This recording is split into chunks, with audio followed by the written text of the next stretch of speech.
Alors toujours dans notre paracha de Toldot, on se pose la question et par rapport aux lentilles, que viennent faire les lentilles dans notre paracha?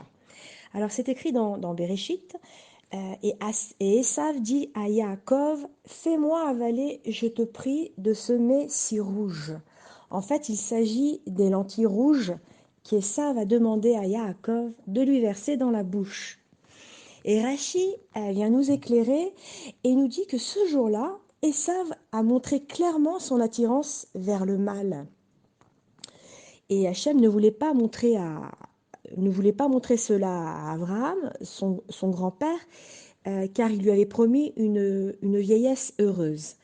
Donc Hachem a fait en sorte que Abraham va mourir ce jour-là, et Israël, son fils, était par conséquent en deuil. Et Yaakov fit cuire donc des lentilles pour la séoudat euh, qu'on appelle un repas de santé de son père. Et c'est en effet une mitzvah pour les proches, pour la famille, les amis, les voisins, de préparer un repas pour l'endeuillé après qu'il soit rentré de l'enterrement, parce qu'il n'a pas le droit de manger pour le premier repas quelque chose que lui-même a cuisiné, qui soit à lui en fait. Et si malheureusement personne ne lui a apporté ce repas, ben, il aura malgré tout le droit de manger quelque chose à lui. Alors, de façon générale, donc, alors ce repas, lui, il est généralement composé de lentilles et d'œufs.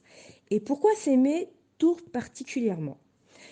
Parce que leur forme ronde ressemble à une roue.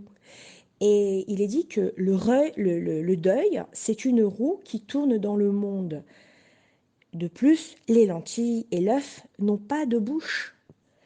Et de même que l'endeuillé n'a pas de bouche, car il lui est interdit de parler de choses susceptibles de détourner son esprit du deuil. Et la Guémara donc précise à cet effet que pendant les 3 premiers jours, l'endeuillé ne doit pas répondre aux salutations et ne devra pas non plus saluer de sa propre personne qui que ce soit, quiconque.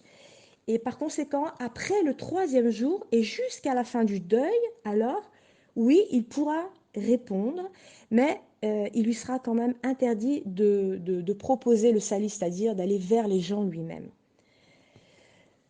Voilà, donc ça c'était un point par rapport à notre paracha. Voilà, je vous souhaite de passer un Shabbat Mévorach, un Shabbat béni. À bientôt.